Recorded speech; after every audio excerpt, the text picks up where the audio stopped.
and the organizers for the very good work that they have done, and give me the opportunity to be here and say hello to you guys. It's a really great time to be in education and to make good use of education for your own benefit and benefit of others. And that is probably what I would like to refer to. So my name is Mehdi. I do look forward to have an opportunity to say hello to you guys. Please, later on, if I'm in a little corner, very quiet, not talking to anybody, come and say hello to me. I'm a little bit shy sometimes, but I would love to talk to you guys. Okay? All right. We have got 1,500 PhD students at Leicester University. They come from different backgrounds. They have got different ambitions. But I think what is important, all of them are having a journey. And that is the journey I'm going to take you through. I want to spend a lot of time on that. But for any journey, you want it to be pleasant. You want to know where you're going. You want to have a good time when you're having that journey. And when you reach to a destination, you have some fun there, hopefully. You benefit from being there, perhaps with sunshine, meeting a good person, or whatever. But you move on from that. And I want that journey to be starting point for more journeys. And that's why we always refer to PhD programs as a journey that you're going to have a variety of different opportunities. And one of the most important things to have a good journey is you have to plan it. Okay? Now let's see how you're going to link that to PhD program.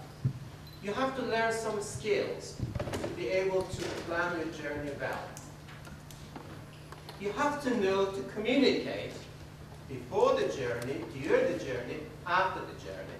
And these are very important. I'm going to refer to that as well. It's very important when you're going for a journey to be able to talk to people rather than alone and like me and beg people, please come and talk to me. You have to take the first steps. And you have to know how to speak to people at their level. And that's very important. That's at the end of the day, that's why we like to come visit places. You want to know what they do and what you have got in common with them. So that is the story of life. But be selective. Be selective what you do and how you spend your time and energy. Okay? So, if that's the case, I said planning is very important. While people are doing their PhD, it is the fault of academics like me that we usually focus them very much under a specific topic of research. Because my background is in biotechnology, all I want to talk to my students perhaps is biotechnology, genetic engineering, and things like that. But there's so much more out there in life, which is not just biotechnology. And what I would want our PhD students, researchers do, to develop two things. I plan to develop it, develop their personal skills, and develop their career skills. And very often, your supervisor, academics, very much focus in the area of career, but not personal. So do not put the responsibility on your supervisor, say, well, didn't tell me that if I learn these skills, 5 years later it's going to help me. You take charge of it and do it yourself. Okay? That's very important. Learn skills, that's another thing. At the end of the day, none of you who are doing PhD are going to end up doing a job which is specific on the research that you have done. Very few people will do that. Perhaps right at the very beginning, but later on that is what progress is. You move on, and you do learn to do many other things. And that's why it's very important while you're in university, you take that opportunity to learn skills. And these skills are very important how you look at it. Again, because your supervisor has got a prejudice to look at this specific research skills. That is what in your specific area of work is. But look what I put down here. The more you focus on your own area of research, the bigger the barriers between you and others. Because you have to specifically speak in that language. If you're a lawyer, you speak in the language of lawyers. And we always find lawyers so confusing because they don't speak in our language. Yeah? So it's very important that you learn skills outside your field. And the more you learn skills outside your specific field, the more you can communicate with the general public, the more they understand what you're doing, and the more they would be able to value your contribution to your community and to your society. So learning skills are very, very important. And my department primarily takes care of these two areas, developing generic skills and transferable skills. Okay? So please use this opportunity while you're here in university to develop these skills and take that home or wherever you're going to go. It is going to be very useful for that journey that you're going to have ahead of you. What other skills do we need? We need to communicate. What is the use of you having done something which is very, very helpful for people, but you cannot tell people how useful you are for them? I always tell my students, when they come to university, if they catch a bus, someone sits next to them and says, what are you doing here today? And no matter what your field is, you should be able to talk to that person. In 2 minutes, 1 minute, tell them something which he or she would value your presence and the work that you're going to do in university today and tomorrow. That means that you should be able to communicate in the language of other people. It's much easier to communicate in your own specific field.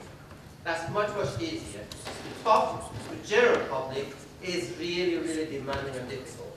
And that's why I appreciate our presenters later on that are going to present their work for the general public. That is really hard. And I already congratulate them for the very good quality of work that they have prepared, because I was not the face. I was really pleased and it was an honor to be able to do that. Nevertheless, the areas of communication, which is very important, I'll just put an example there. Obviously, you need to learn presentation skills.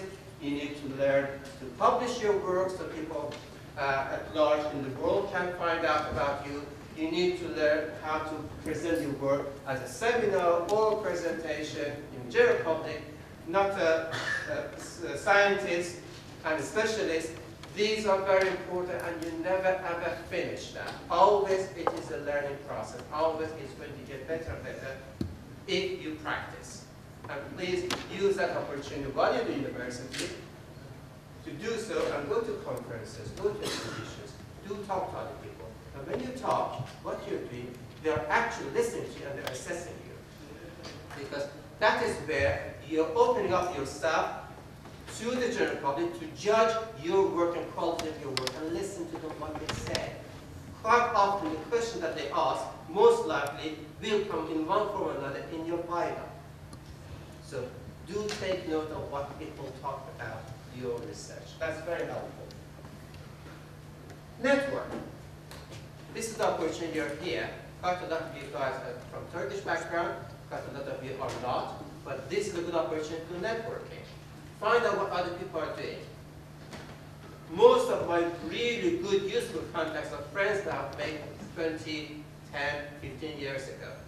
So what you start now, you're sowing a seed for future to grow and really be useful for you and for others. Please make sure that you really know how to network, and there are lots of skills involved in that. Be very selective. A word of advice, quite a lot of people, when they start their PhD program, they're a little bit at the mercy of academics to see what project to work on. If I've been working in a specific area of research for the last 10, 15 years, I like to have a student who's going to work very hard there. I like to turn that student almost into my slave to the work for me.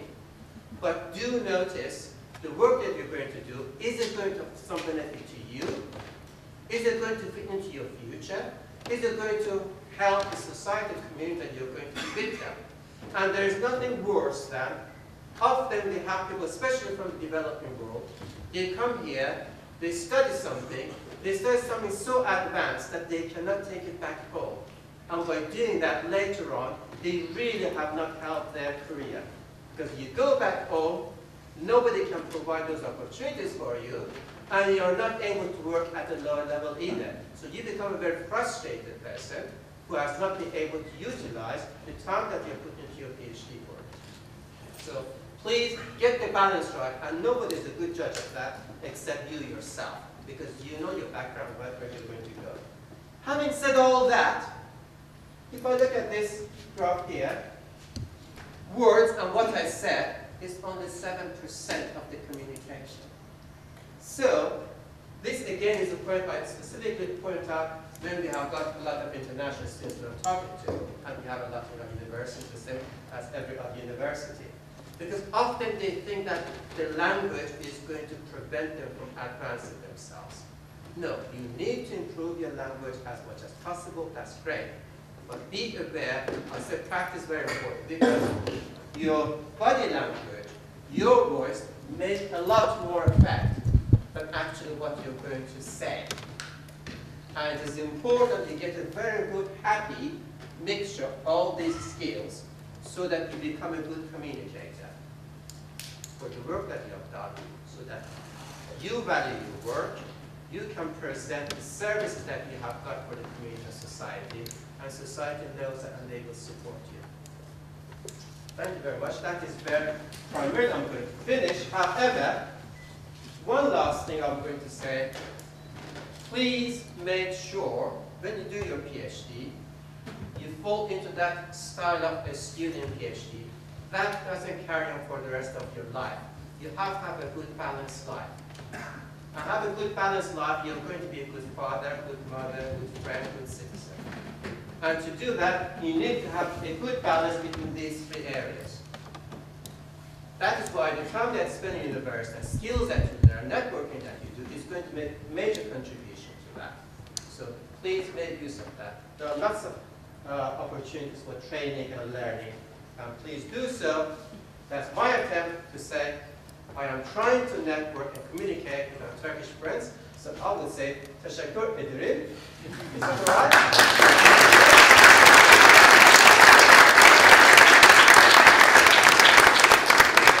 And that's the Mehdi, and I would be happy to hear from you. That's what I put my email there. Thank you very much.